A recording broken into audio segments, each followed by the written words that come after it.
నా మాట విని నన్ను పంపిన వాని యందు విశ్వాసముంచువాడు నిత్యజీవము గలవాడు.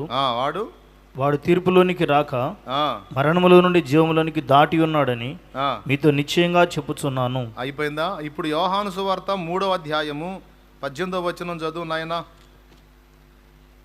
ఆయన యందు విశ్వాసముంచు వానికి తీర్పు తీర్చబడదు. ఈ రెండు మాటలు కలిపి చదువుకోవాలి. ఆయన యందు విశ్వాసముంచువానికి తీర్పు తీర్చబడదు.